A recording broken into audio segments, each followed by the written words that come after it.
This is the TJ Hoisington Podcast. Unleash your greatness within. Hey there, and welcome to the Unleash Your Greatness Within podcast. It was my privilege in today's success interview to interview authors Chris Mefford and Kyle Bucket. I tell you what, they just wrote a book titled Leadership is Overrated.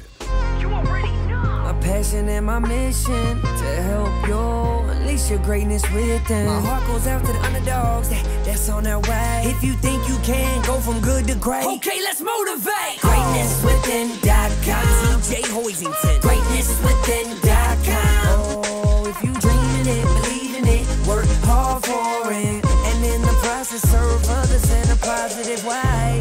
Think you can do it. Yes, leadership is overrated. In fact, chapter 1 is Kill the Leader. Now, what does that look like? How do we create a thriving company?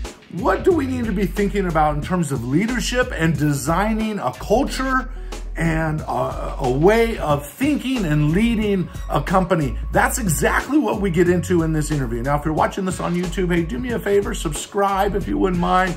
And if you like what you hear in this interview, if you wouldn't mind giving me a thumbs up, I'd really appreciate it, and share it if you will. And of course, if you're watching this on Rumble or one of the other platforms or my podcast on iTunes, I would encourage you to do the same. I'd really appreciate it. I'm grateful to have you a part of my community. Now, let me just tell you, Chris and Kyle share in this interview a lot of great stories and back up a lot of their thoughts and ideas as we transform the focus of leadership. How do we create organizations and teams that thrive? That's what we're going to get into today. So without any further ado, let's jump right into the interview.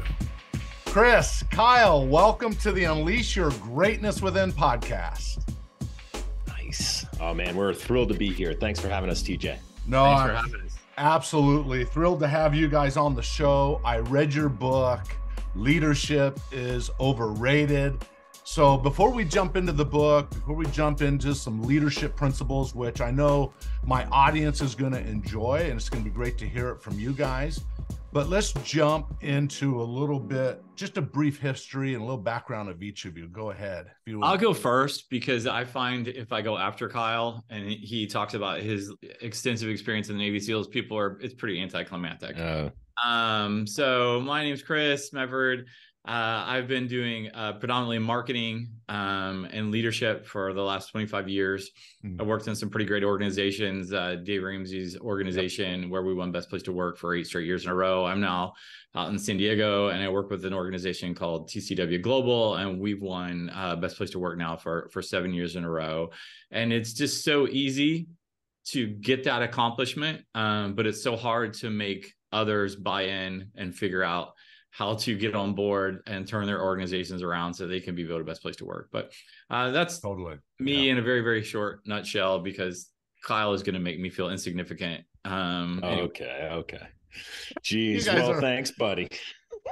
We have a great repertoire. If you haven't noticed, TJ, we love riffing on each other. We love each other's. It's not just a show. He truly is one of my best friends.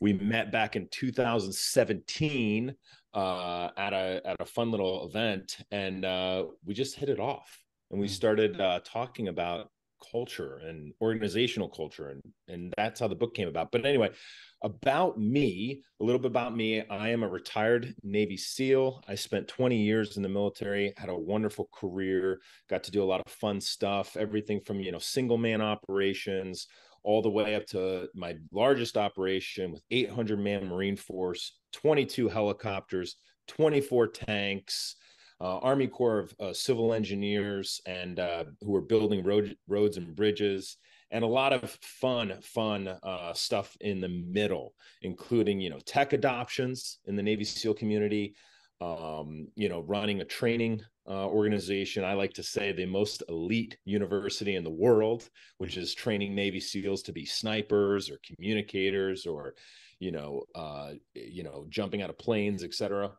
And so I had a wonderful career and learned a lot, which we'll probably talk about today. But most importantly, my personal why is really to help refine and create positive cultures that attract great people. And I think we did just that in our book. So again, pleasure to be here. Awesome. Okay, great. We're going to jump into all this. So guys, tell me, what caught my eye when your publicist reached out to me was leadership is overrated. And of course I had to think, okay, where are we going with this? So why don't you give us a quick overview? Let's jump right into it. What does it mean that leadership is overrated? Well, I'll go first. And essentially I'll give the stats and Kyle will give the story. The reality is that we spend $66 billion a year in this country on leadership development. That's workbooks, workshops, conferences, TED Talks, whatever it is that we use to grow leaders. And the fact of the matter is, survey after survey, whether it's Gallup or it's Forbes, between 75 and 85% of those surveyed hate their boss. And so that's a lot of money to be spending for the results to be so pathetic. And we started to think and have conversations around what is that? Why is that? And, we came to the conclusion that we think the entire leadership class structure has gone bad. The people who do these books and do these seminars, they're full of inspiration, but they're not motivated to make you or your organization better. Their business model is to sell more books and get more people at their workshops, typically. And so, the reality is that we're too focused on the leaders in this country. We give too much credit to the leaders and we don't give enough time, energy, focus, and really acknowledgement to the teams that are built around that and the teams that make this all work. And to segue, this, as our conversations grew, Kyle and I, it was fascinating to me from the business world to see how high functioning teams operate, but then to learn, hey, what do the SEALs do that's different? And we learned that, there is a little bit of crossover. And even though maybe our missions are different, how well and how organized teams are and how much credit they're giving, really stands out. And so leadership is overrated, one, because it's simply not working. It's a late 17th century structure from this top down kind of thing that we still use today, even though the pandemic has taught us that, that structure is old and very outdated. And people don't like their boss and they feel disengaged at work and they're not working at their peak. And it really, if we had leadership and going at the level that it should, we shouldn't have any of these issues happening, especially considering what we're spending to develop leaders today. Kyle? And what really kind of sparked this, going back a little bit, in 2011, the Obama administration had tasked me with going into southern Afghanistan, Helmand province, to actually work by, through, and with the local population in an unconventional warfare campaign. So that means, our mission was to go in, an area equivalent to like a county in a state in America here, right? And to go work with the local population to establish democracy in the region by removing Taliban, but also improving infrastructure, by removing foreign fighters, but also improving security, right? And so the problem was, at the time, 2 weeks before I get this mission, the guys that I was going to be with are in Afghanistan at the time. They are in the middle, they're ending a very, very kinetic mission, right? Very kinetic, very tactical, a lot of action. And 2 weeks before their deployment ends and they're about to come back to America, their hero, their AOIC dies, Brandon Looney. And Brandon was a stud. He was a stud. Everyone loved him. He was heralded as a guy's guy, but also, a leader of the people kind of guy who everyone just, loved him. And he was going to be the OIC on their next rotation, the officer in charge on their next rotation. And so 2 weeks before they come back, his helicopter gets shot down. So here comes these guys back, incredible, elite athletes. They come back from Afghanistan. As you can imagine, they're out for blood, right? And now here comes Kyle Bucket. And I'm like, hey guys, we have a new mission. The people that just killed Brandon, we're going to go back there and we're going to work alongside of them to establish, some population democracy, and remove foreign fighters by working by, through, and with them. Right. And so, those people that, you want to take the fight back to, we're probably going to be sitting there and having lunch with them. And so I had to literally figure out, how am I going to change this culture, this vibe, this environment of this group, this elite group, to then also go into Afghanistan to try and change the culture there. And at that moment, I became a very astute observer, if you will, of how to do that. Reading what I could find. There wasn't a lot out there. I wish ARPIC would have existed back then to be able to do that. Shameless plug, right? But but seriously, there wasn't a lot of information on how to go about doing this, how to create a positive culture that would really attract more people, because at the end of the day, we really believe, attracting great people makes an elite team. So I'll pause there. Well, okay. So when you went over, were you successful at sort of changing the culture of your team and the work that you did over there? How did it turn out? Yeah, I believe we did. I believe we saw great success. And it took time. It took trust. It took time for, the guys to trust me, for me to trust them, for them to trust Rob and I, working through that. Took time. And that's a critical point, just to remind the audience. Cultural change inside of a team, inside of an organization, doesn't happen overnight, right? It does take time. You've got to build the trust. But I think you guys landed on something really powerful. You guys call it self-led. I call it helping leaders become employees become self-reliant. I think that seems like that's a major shift that you guys are focusing on, is we've got to move away from a hierarchical pattern of leadership, which, Kyle, that's been your world for 20 years in the military. And by the way, let me say I'm an Army brat. And so I grew up, my dad was in the Army. And so my thanks for your service goes out to you. Truly, I mean that. Thank you for all that you've done and your teams and so forth. So that said, let's talk about what it means to be self-led, because I think that is a critical element, because we get these strong leaders that come in and they dominate and so forth, and then they forget to empower the people around them. And then when the leader's not there or not performing or whatever, then everybody else is afraid to act or to move forward or whatever. So would you talk to me what it looks like to be self-led? I'll TJ, a couple of things. First off, when I remember the first time I told Kyle, I said, hey, man, I love helping organizations change their culture. And Kyle's like, yeah, I had to change the entire culture of Afghanistan. I did not say that. I did not say that. A little much. I did not say that. You bring Full disclosure, everybody, I did not say that. Yeah, right. You bring up a good point that it takes time and effort. If the payback is so good and so much revenue in our book, we didn't want to write another book just on culture or just on leadership. We actually have a lot of research on organizations that embrace this and do this right and create empowered zones and self-led people, like the revenue and the profitability of these organizations. And you make that clear in the book, just for the record. Good, significantly. But the reality, and so you ask yourself, well, why doesn't everybody do it? Well, the reality is, you hit the nail on the head, is it takes time. Kyle will tell you that, one of the most popular parts of the SEAL sort of story and legacy is Hell Week. Everybody has to go through.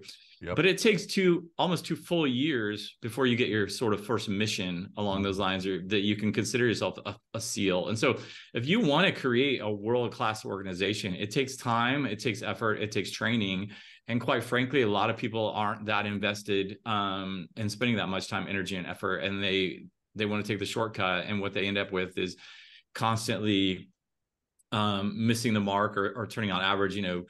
Jim Collins in his book, Good to Great, says you have to choose to be great every day. And, asking yourselves, what does choosing to be great look like? Oftentimes means that you're just going to become one of those leaders that everybody hates you. Most leaders don't think that they're that way. And that's sort of the biggest challenge everyone faces. If you asked 100 leaders if they are micromanagers or they empowered their team, they would say, I'm not a micromanager and my team feels very empowered. But the reality is they give them a lot of authority, or they give them a lot of responsibility rather, but then they lack the authority to make any decisions. They give them the authority to make decisions. And so the team feels disengaged and frustrated. But the boss thinks that they've done the right thing. Kyle, why don't you speak to self-led teams? I mean, this is right up your alley on how you guys do it, because in the SEALs, TJ, they often don't always pick the senior level leader to lead the mission. They pick the guy with the most experience, whatever it happens to be that they're heading into. And it varies, right? Like we have multiple different size elements that we can, deploy from the camp per se, right? We could have an element as small as 2 individuals called a sniper pair, or 4 individuals, a fire team with a fire team leader, or a squad, which is, 8 guys, or a platoon, which is, 16 to 21. And then it goes troop and then team level and so on, right? Brigade and so on and so on. But my point is, in each one of those groups, there is someone who is the leader, right? We leave the fob, if you will, to go out on a mission, and one person is tasked. Someone is legally responsible as the leader. However, as the mission evolves, as things come up, there are moments of, whether positive or negative, of opportunities where people have to step up and step into those leadership responsibilities, right? And so for us, right, it all starts with sharing the responsibility, either out of necessity or because of an understanding that what the team is doing is much bigger than the efforts of a single individual, right? And so other leaders will come in at times to help stabilize the outfit, depending on the situation. But what we talk about in the book is, okay, how do you actually frame out? What are the steps where we can actually frame out those levels of responsibility? And more importantly, releasing the responsibility, sharing the responsibility. And as the organizations grow, so does its influence, right? So eventually, these groups in the SEAL teams, I'll use a perfect example, a sniper pair will go out and it'll accomplish its purpose, or it fails, right?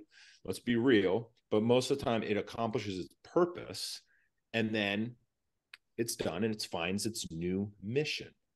We so often in corporate America forget that, hey, these groups, we can give them responsibility. We can share that responsibility. And when they've accomplished the purpose, we can then move on or give them another one. And so we really talk about, hey, how do you actually do that? What's that magic behind a self-led team? In his book, 25, 30 years ago, Hap Klopp, the founder of the North Face, the first book I ever read was called The Adventure of Leadership, many, many years ago. And he's a good friend today. He says there's always an unspoken fear that someone may have to take responsibility for failure, so no one tries anything. Here's my question or my thought. What role does the leader by title have to make it okay or make it known that I want you to take responsibility. You don't need permission to succeed. You know what we're focused on. You know what the mission is. Now go play a role in making that a reality. Is it the job of the leader to create that culture that says, hey, we want you to be self-led. We want you to be self-reliant. We want you to go make it happen, despite maybe what I'm focused on. Any thoughts around that? Yeah, I'd like to jump in, Chris. So what we talk about is actually, and that's such a great question, TJ, by the way, that is such a great question.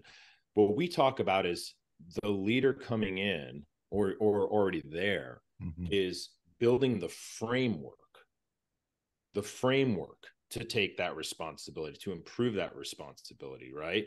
So from focusing on the individual leader and themselves to focusing on the team's goals and the whole organization, and providing the framework to expand that responsibility. Does that make sense? Totally. I guess as I work with companies, there are people that sit on the sidelines that in my private coaching calls, maybe with a mid-level manager that has ideas to do some powerful things. Right. But they don't feel like they're going to get the empowerment or the buy-in from maybe the leader by title. And so I find myself coaching, and I think you guys bring up, I'm jumping ahead here, but I think you guys bring up a huge distinction in your book. There's a difference between leadership and being a catalyst. Right. That was something new. I love that distinction, because I often say everybody individually should be a leader of the mission, leader of the whatever your team is focused on. But like you said in the book, sometimes a catalyst gets the idea started but doesn't finish it. Okay, so I've said a lot there. Right. Any thoughts? No, it's good. It's good. It's so good. It's such a good observation. And, you know, additionally, I'm going to add, because I know Chris is chomping at the bit over there to come in, but, you know, we really focus on, okay, what does that framework actually look like? Meaning, yes, how do you actually architect the responsibility, which gives an individual or a team what their left and right limits are, but what success looks like, but also what does failure look like? And then go, okay, now go forth and multiply and do great things. I know it sounds simple. But so many times, again and again and again, we have people out there, we have organizations out there that'll just focus on success, but not the left and right limits or the failure, right? Mm-hmm. And don't provide, their teams or groups with that kind of framework. Go ahead, Chris. Yeah.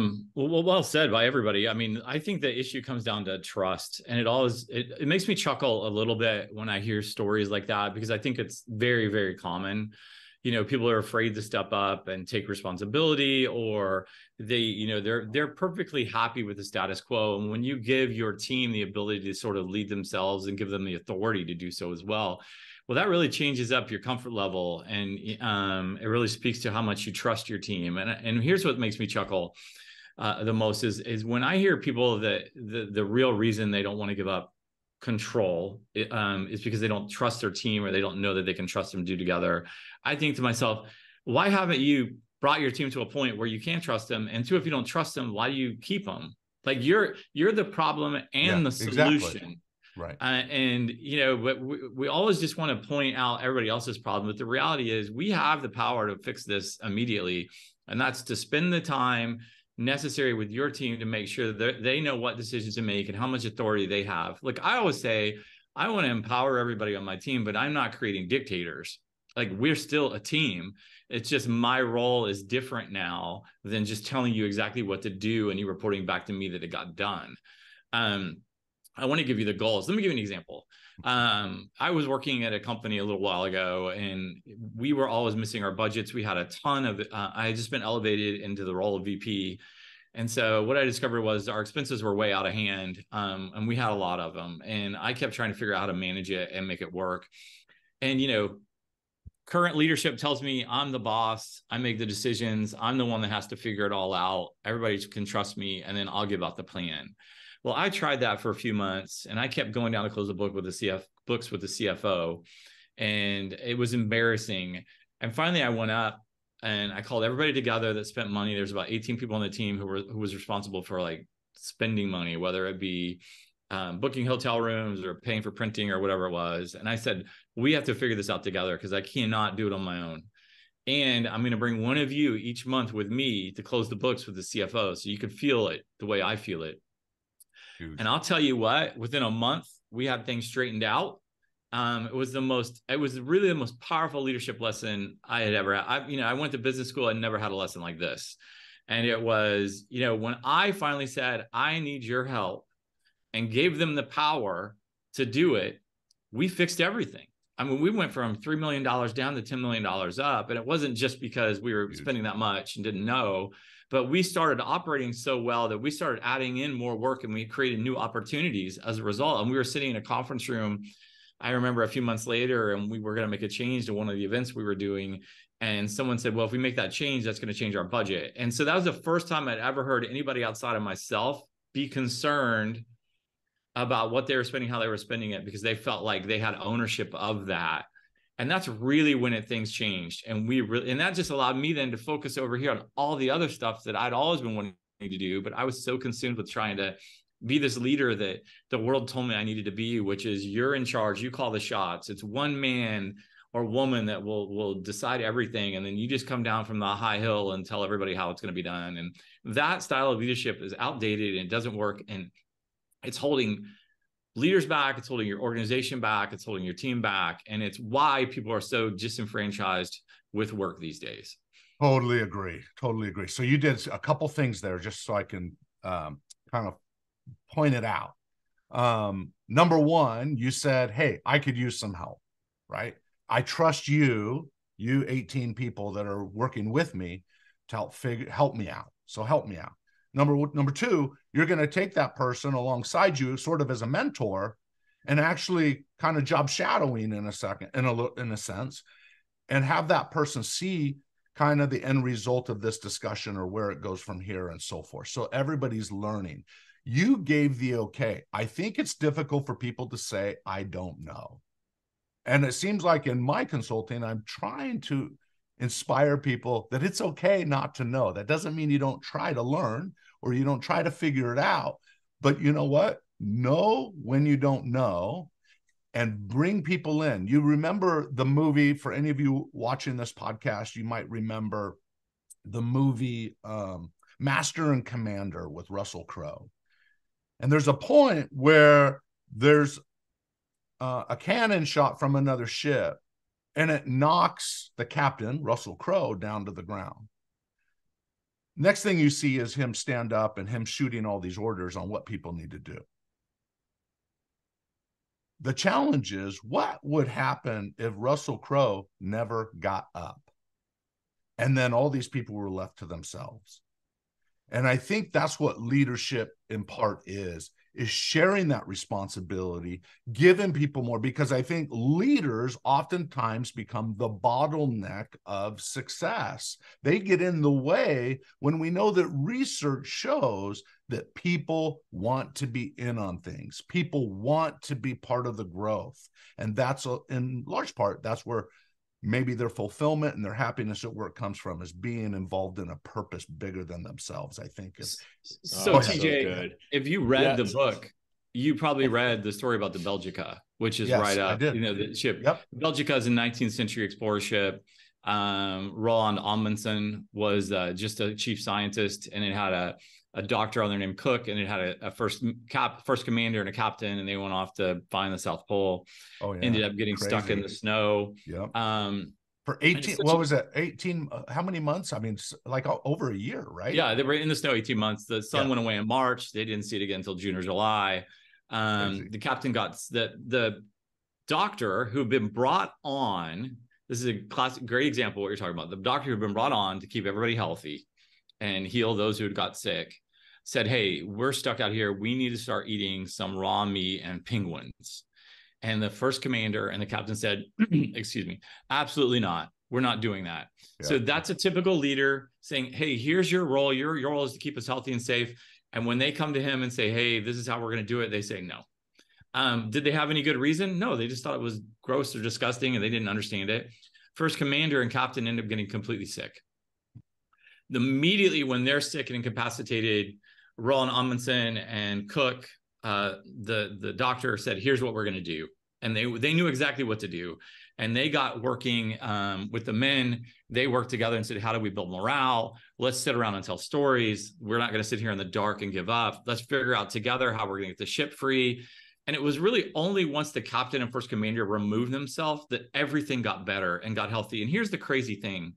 Those two men got out, and finally they convinced the captain and first commander to get healthy, and they started eating the penguin meat and feeling the benefits of the morale. Sure. And they got out as well, and they came on board and was part of the team. When they got back, the first commander the captain was hailed as a hero. And, the reality is that's the storyline Hollywood wants to write. This one man got them out. But the reality was that leader was in the way, and it was the team that came together and knew exactly what to do. And when finally, in this case, the person was just removed, he didn't actually give them authority. He was just removed and incapacitated. Right. They did exactly what needed to happen. There's another story about Waterson's bookstore in England. It's they thought they were going to go the way of most retail bookstores. You know, they're outdated. No one goes to them anymore. The new CEO comes in and says, hey, here's how we're changing everything. We're going to end all these agreements we have with publishers to where to put books. We're going to hire people who know books, regardless of whether they have retail experience or not. And we're going to encourage them to get out on the floor and talk to people. And we're going to give them exactly what they want. We're going to empower them to do what's best. If they think this book is the most important and the hottest selling one, we're going to tell them to put it in the front and center row or in the window, whatever they want. We're going to give them the ability. They're on the front row of what's happening, and we need them to help us figure this out. And all of a sudden, Waterson's turned around completely. So much so that Barnes & Noble noticed and hired that new CEO to come in and be their new CEO. And so it wasn't only when he came in and said, hey, I don't know what's happening here, but I bet you the local bookstore owners who we haven't empowered to do anything probably could help us. And not only did it help them, they fixed it and turned the entire organization around. Well, and I'm thinking of the leaders that are listening to this that may have people that they're leading, and maybe they feel uncomfortable with this. Do you guys agree that we start small? That you've got to build the trust, right? So maybe you give them small projects or committees to work on and so forth and see how they do. And then we can give them more responsibility as they go along. Yeah, I mean, Kyle is fond of saying, if Kyle, I'll say it for you since Kyle's fond of saying, you know, start on the branch you're on. Like, this isn't just for leaders. You can be a leader if you don't lead anybody. Just start where you're at, and you'll see things shift around you. Maybe the next 2 or 3 people that you interact with on a daily basis start to change, start to see things differently, start to do things differently, because you're helping them and you're empowering them and you're working together and you're finding solutions and you're on the same mission. This requires leaders to get the ego out of the way. It requires, and that's a part of the problem is they have this, they feel threatened. They feel threatened. It's a paradox. The reality is, if you give credit to all your team and you say, I didn't have anything to do with it, these guys are amazing. The reality is you actually look great. You look better. Your team loves you. The organization knows that you helped coordinate this squad and that you all work together. I mean, it's a sincere compliment to say, you know, Kyle did everything. I didn't do anything. But everyone knows that you're a team. And so you're not losing all these accolades. You're actually, it's the opposite. Everything you're craving and holding on to would actually happen if you would let go and give away all the acknowledgement. Love that. It's an illusion to think that I have to hold on and hoard everything, right? That's right. Rather than share it and empower the people. I mean, I often tell leaders, hey, leave the office, go on a vacation, get away. Because what you find is the people that you're leading tend to rely maybe too much on you, and letting go of and leaving where it forces them to make decisions they typically don't have to make while you're in the office. I think is just maybe a tactical thing that leaders can do to put people in a position where they have to take responsibility. Oh, so true. So true. A fun anecdotal story is I actually wanted to title this book, TJ. We wanted to call it Kill the Leader. Yeah. And I'll explain why here in a second. But as we were going through it and working with our publisher, HarperCollins, which, by the way, they're great. It's been a wonderful experience with working with them. But as we were going through this with Harper, January 6th happened. The storming of the Capitol as we were going, and they were like, yeah, we're changing the title. You guys got to change this. We don't want to put kill in there. Kill the leader. Right. We made it chapter 1. Yeah, you did. Yeah. And so chapter 1 is literally, we talk about, back when I was with the SEALs, we would do this incredible exercise where, we would be conducting training, special operations, urban combat training, where we'd be running around a mock village, for example. And, as a trainer, I would walk over to, the OIC, the troop commander, or, the TAC lead or the senior chief or somebody, or maybe even an LPO, a leading petty officer. And I would walk over to them and I would say, hey, you just took a round to the head, you're out. Right. And so now, and what that does is it now puts the guys in a training situation. It puts them in an experience of what happens when we take out the guy on the top. in the middle of a gunfight, right? What happens? How do we react? What do we do? Has this individual been training his replacement? To your point earlier, TJ, like, has he been bringing him up? Has he been mentoring him? Has he been nurturing him? Has he been, spreading his knowledge and his experience, his wealth of experience with that individual? And you don't always know, and you don't know, tell me if this is correct. You don't always know until they're put in a scenario where they have to act, like that training exercise or whatever. Maybe you see some patterns like, whoa, we are way off base here. We got to fix this and this and this. And that's where the training comes in. It's great. It's great. It's so spot on, because also sometimes many times you see the guy just boom, rise to the top and take over, takes charge and crushes it. And then other times you see the exact opposite, right? To your point. And so now it gives the guy who's dead, right? It gives him the opportunity to now nurture into that future leader. And he goes, oh, that was eye-opening, right? Oh, I didn't even think about this. Oh, I missed this opportunity, or I missed that, right? And so many times, back to your point earlier, these days, we are so afraid of removing ourselves or killing ourselves to allow the next person to step up. And, for all the listeners out here, here's a great hack. This is one of my favorites. Go on vacation. Take a 2-week vacation. Remove yourself from the organization, and you'll know very quickly of what happens when you're gone, right? But it could be a win-win. You learn, but you're also on vacation having a great time. No, love it. I mean, but that self-awareness is really important. I learned with a company that I was working with where you had 2 leaders that worked in the same office. So, right, some of the people would come in. Well, what was a pattern that was being noticed was when one leader was there, none of the workers or team members would ever come in the office. But when that leader was not there and the other leader was there, the other leader would get flooded with people coming in, asking questions, wanting to know more, had ideas to share, and so forth. Discovering what those patterns are, whether you're approachable, whether you're not approachable. You told a story, Kyle. No, it was you, Chris, in the book where you were consulting with a company, and as part of the consulting, you guys decided to do an anonymous survey. Would you give us a little bit, Chris, give us a little bit of that story and how it kind of didn't turn out the way that it was expected? Yeah, we were trying to figure out, where there were maybe some miscommunications or areas for opportunity for growth and development. It seemed like there was a lot of frustration from the senior level leadership to the CEO, and the survey was anonymous.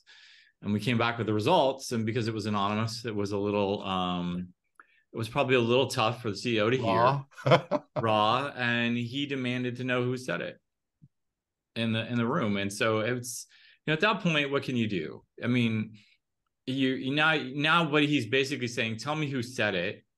And I think in his mind, he was probably like, if I'm looking at Kyle, did you say it? Let's go out and have some words and figure this out together. But the way if you have people that work for you and you say that, and it's a top-down level leadership, you're not just saying who said it. You're saying, in that person's mind, am I going to lose my job? Is my family going to be homeless? And, where am I going to go to start? Am I willing to start over? I mean, that's not. And so everyone sat there quietly and silently. And, it was ultimately, it's like, hey, this isn't going to work. I mean, this is just not going to work. That leader could not change. It's sort of a fine line between tyranny and chaos. And so tyrannically, I'm the boss. I started this place. I know how it runs best. I know what to do. Just listen to me and trust me, versus chaos, which is I give you all authority to do anything you want, however you want to see it. And that doesn't work either. Right. The reality is you have to, that's why we say self-led teams. Teams is the operative word there. We're not creating dictatorships, and we're not creating anarchy. You need to be a team. And this clearly was not a team. In a sense, it was really just one dominating player who the others were terrified of. That's awesome. You say in the book, both of you, and I think this is key, when team members are engaged, they don't just work for a paycheck or the next promotion, but on behalf of the organization's goals. They're all in. When employees care, they are truly engaged. They use discretionary effort, meaning they work late, work harder, give more. They do this not because they have to, but because they want to. Creating that culture in a culture where maybe currently or in the past, there's a sense of retaliation if you take a step out. It's like the crab theory, right? You have someone who has ambition in the team. Sometimes they could be a little bit too ambitious. I get it. Or maybe they're not in alignment with the values, or they're not in alignment with where the organization is going.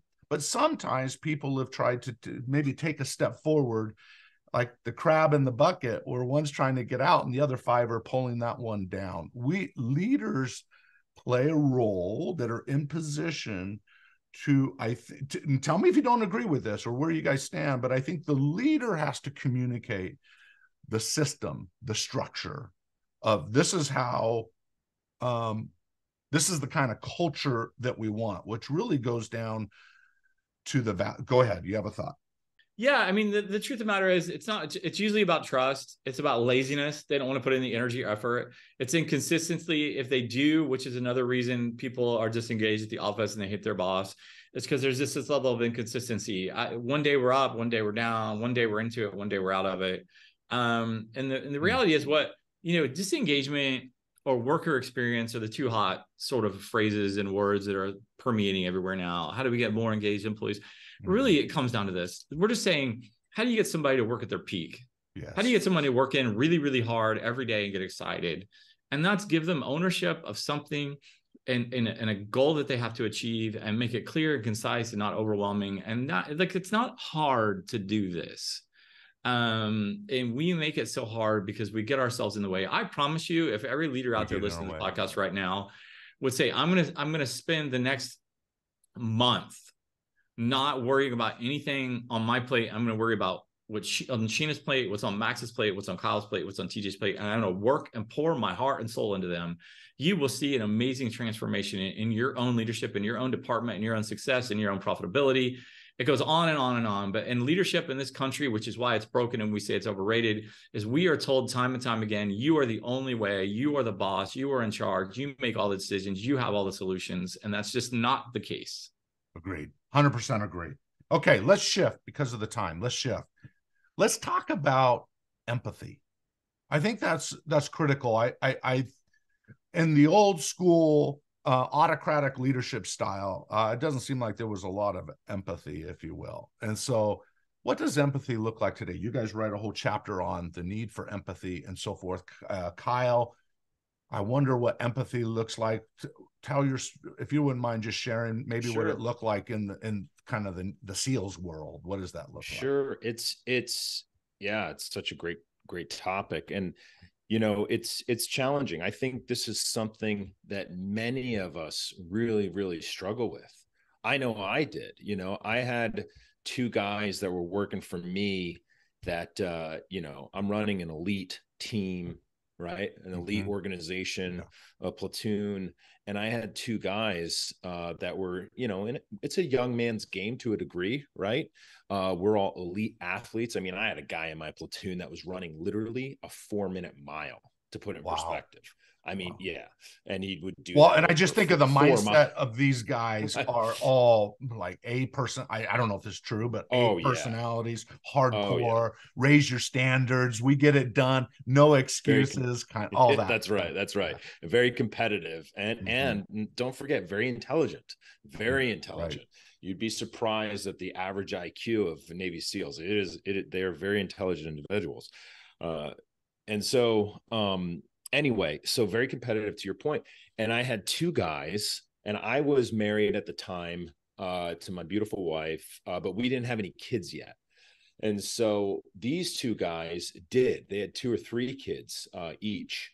And I was not empathetic because I wasn't a father yet. right? And so I was thinking as a leader that I needed to hold them to the same standard that I was holding everyone else, because they were asking for extra time off, and they want to go to their kid's birthday party or the recital you said in the book or something like that. And you would be like, no, that's, if I do it for them, then I have to do it for everybody, kind of a thing. Like, what are you talking about? It's Friday night. It's only 7 p.m. on a Friday night. Where are you going? Yeah. And we got work to do. We got another 3 or 4 hours worth of work left. And at the time, it created some consternation between my relationship, but also because of that, it also created some consternation between their relationship and the other guys, right? As well. And so I look back, and then, years later, I become a parent. I have empathy, and I'm looking at it through an all new different lens, understanding, their well-being, their mental health, their performance, their physical performance, and how they have a challenge that all the single guys are not dealing with necessarily, as all my parents out there are aware of. Right. Mm-hmm. And so I think that's something that everyone struggles with, in the sense that, hey, just because you haven't been in that person's situation doesn't mean you can't be empathetic, right? And so we have to take a step back. And in our chapter, we talk about, okay, what does it look like to literally take a step back and try and put yourself in someone's shoes? And in my case, try and being a parent is a very elementary example, but you get my point, right? Yeah, is that everyone needs to be able to say, hey, what does this look like? To just take a step back, try and look through the lens of what this person is dealing with in their life or in their work relationships or in this project, and on and on and on. Right. And it's so elementary to say that out loud, but man, do we just miss that? For time and time again? Obviously, if someone takes advantage of maybe the empathy, or in that case, the leniency to allow this or that, they take advantage of it, then that's probably when you got to correct course a little bit. So everybody, it seems like there's a fine line. There's always got to be a balance between the tough love and there's probably a time and a place for each of that. You say empathy. Oh, go ahead. Well, TJ, I was just going to say, we always talk about a fine line, but the reality is most leaders these days, there's no fine line. They've just gone so far to the other side. If I do it for you, I have to do it for everybody. Kyle and I have always taken the philosophy, like, if we do it for you, we wish we could do it for everybody. You can't do it. It's just, we wish sometimes we have to say no because we're doing something really important, but the majority of the time we want to say yes as often as we can. And so, it's not a fine line. The truth of the matter is, bosses these days are jerks, and they don't know how to behave appropriately or with common sense, and everything's black and white, and there's nothing in between. Empathy. Let me give you an example. Statistically, Boston research pulled 200,000 workers across the globe and said, what are the top 10 ways to empower you or find worker happiness? And number one was acknowledgement. Just tell me I'm doing a good job. Just pop me. And number eight was pay. And so your team doesn't want more money. They want you to tell them good job and thank you. And, let's start with being empathetic and just appreciative of the fact that they're there every day working their butts off. And that brings up a good point that you guys bring up in the book is Campbell. Was it Joseph Campbell?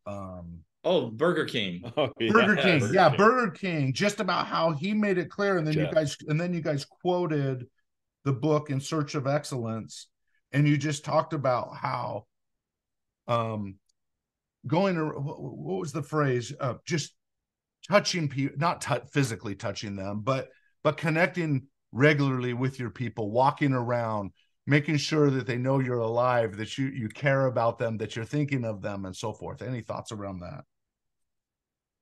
Yeah, I mean, think about people, but we talk about it. Jeff talks about the comical instance where they had this great idea to create noisemakers at the corporate level, and then he goes to an actual franchise, and he's working with the GM, and he's like, what is that noise? And he's like, hey man, those are those noisemakers you guys at corporate created. It's like, oh my gosh.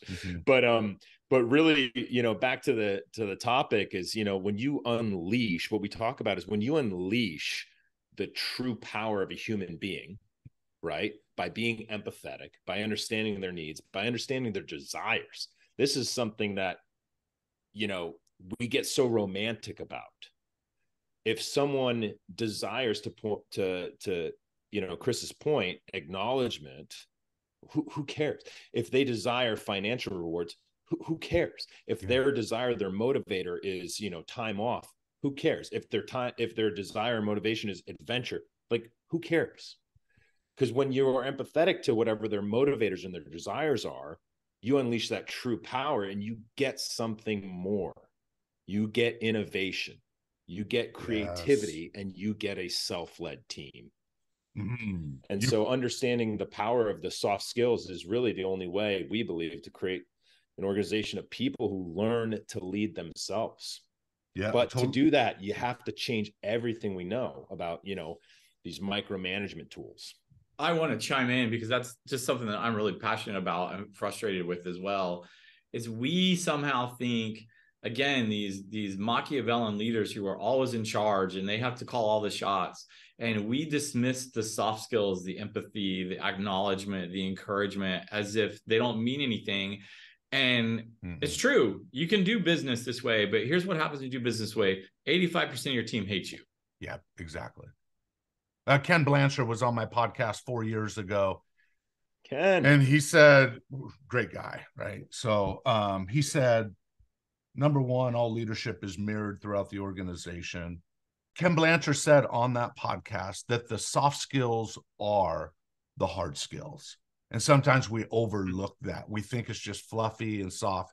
But you know what? That's what creates part of engagement. You guys quote, well, you say in your book, people must come first. And then you quote Tony Hsieh of Zappos, where he said, if you pour into your team, the team will pour into your customers. I think I agree with you guys.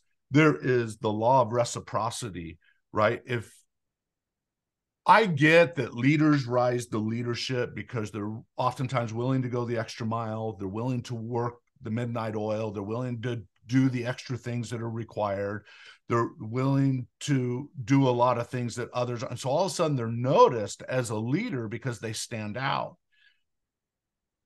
But it's key when they get to that place that they turn back and inspire others to do the same thing based on the values and the purpose, which you guys talk about in your book. You say empathy is not just about feeling. It's about understanding and communicating other people's emotions back to them. When someone knows you understand where they're coming from, you can demonstrate this to them and they will relax. They will become more of themselves. I think that's critical. I think we're taught in our early 20s, we got to be professional. We have to be professional, right? And so we turn off that emotional side and we kind of turn off the brains or the heart, maybe the heart sometimes, and we don't really give that emotional or the empathetic side. So you go on, they become more of themselves. They open up, they start trusting you. They also bring more of what makes them special to the table. When we allow those parts of our personality that may be emotionally charged to bubble to the surface, all kinds of creative ideas may come. And this is where we find some of the best solutions to our problems. Wow, Kyle, did you write that? That's pretty good. That's good. That's great. No, that's great. So quickly speak in terms of the purpose of having rituals, right? You have, there are rituals in companies like, you remember Wendy's hamburgers used to be square. I don't know if they are anymore. I don't eat there, but it used to be square hamburgers. And Dave Thomas said in his biography, we don't cut corners, right? So what kind of rituals you have? Chick-fil-A that doesn't open on Sunday. That's kind of a ritual. What would you quickly say about rituals in the company and how it benefits the team?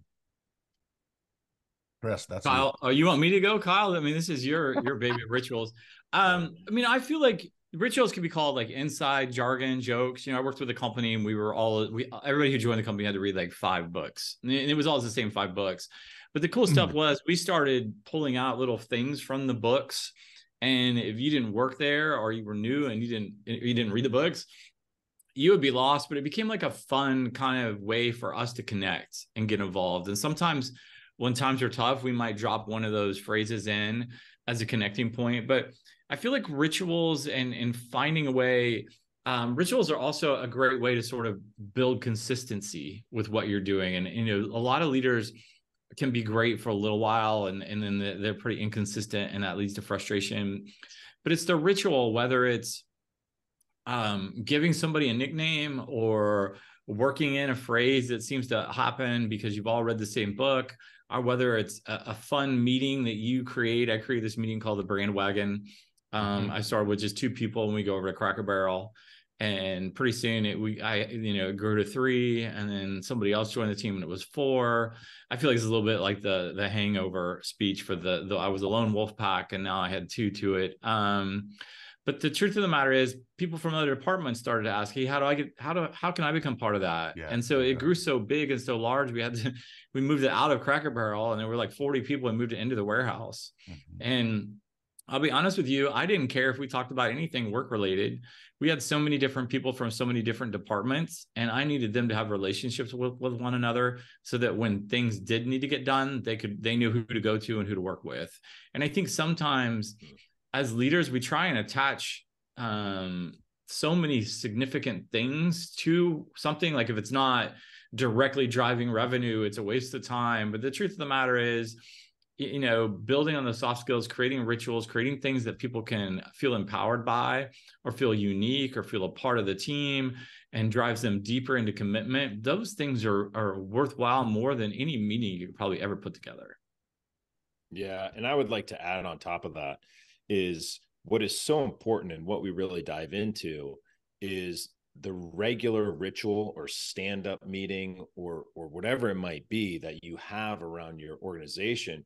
It has to be, there's 2 other sides to it, which is, one, is it supported, right? Like, are you supporting it? You don't have to be there every single week or every single month, but are you supporting it? Yeah, that's and huge. also, are you nurturing it? Right? Are you allowing the structure to evolve into something that you didn't design it to, or whether positive or good or negative, or are you just never showing up anymore and it's starting to fizzle out and they're just doing it just because you started it? Yeah. Totally. And so we talk about how to actually, take it from ritual to rhythm and then, allow your teams to then improve on that rhythm, to improve on that ritual and take it to the next level and help it evolve in a positive manner.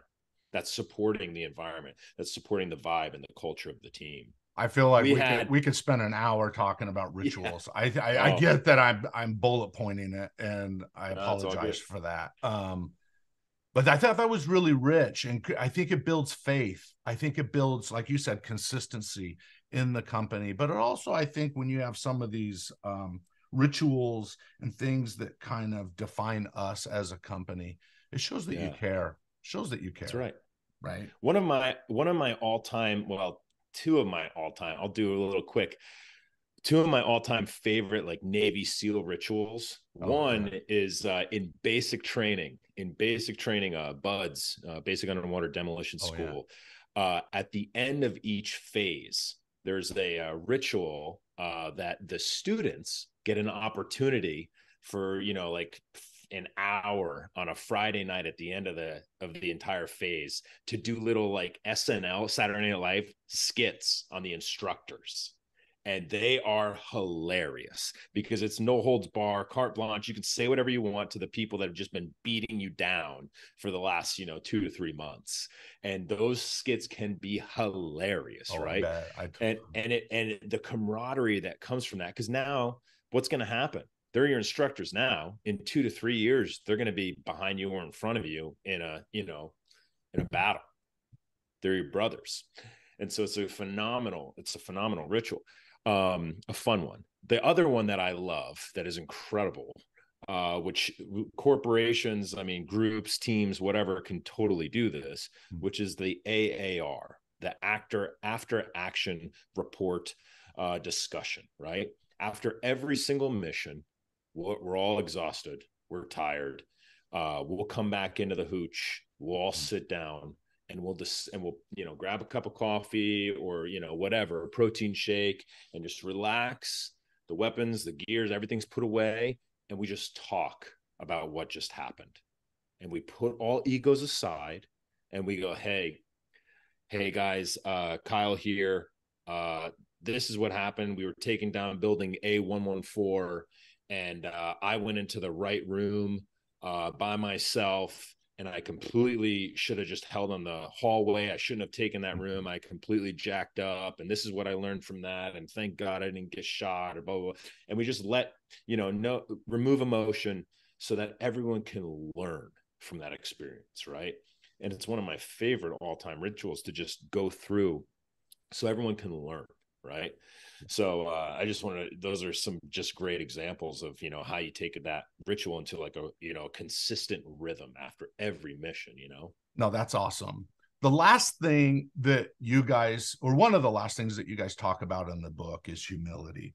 And you share 6 crucial practices of being a humble leader. I think of everything that we talked about today, the undertone was, hey, leaders got to be humble. And if you're humble, you create more engagement. So you have 6 practices. I just want to give the audience these 6 practices, and then they need to go read your book. Your book, I've read it from cover to cover. It's a powerful book. It's a great reminder of what you should be doing. I agree that it is strategic and tactical. You give ideas of how it can apply in your business.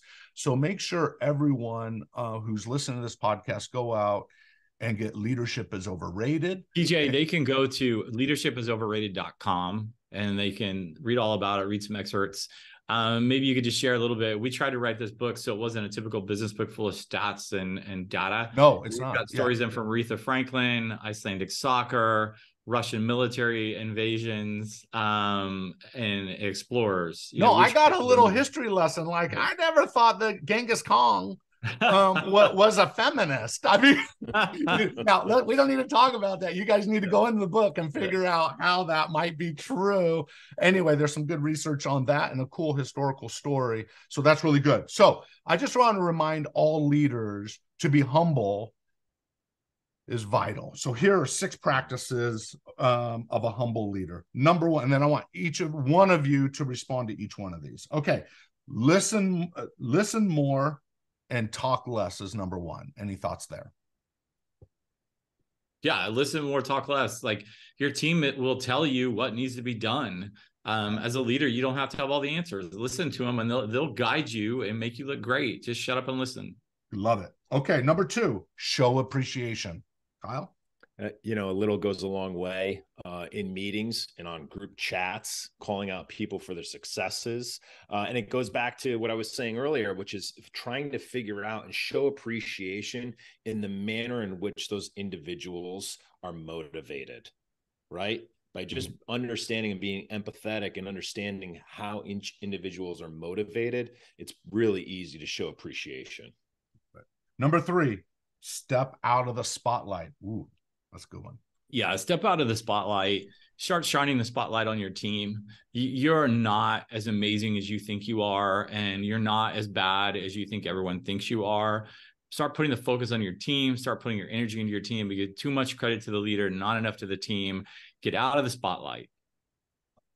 Number 4, admit when you've made a mistake. So in the book, I actually talk about a mistake that I made, which is called in training, which was a blue on blue. And I had to own that mistake. I had to bring the team together and say, hey, I accidentally shot Scotty this evening with a paintball round. And I was completely vulnerable in that position. It was not easy for me to do that. But by admitting I was wrong, not trying to hide that mistake, the team had that much more respect for me in the long run. Great. Number 5, don't micromanage. Oh man, micromanage is the worst. I mean, it's one of the biggest culprits why people feel disengaged at the office. Agreed. And whether you think you micromanage or not, there's a high probability that you are, as we mentioned earlier, you're probably giving all the responsibility to your team, and you think that is you empowering them, but you've not given them the full authority to actually make decisions, to actually own their work, and be able to hold their head high at the end of the day, knowing what they built.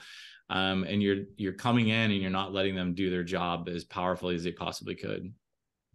And then the last one, number 6, is welcome criticism.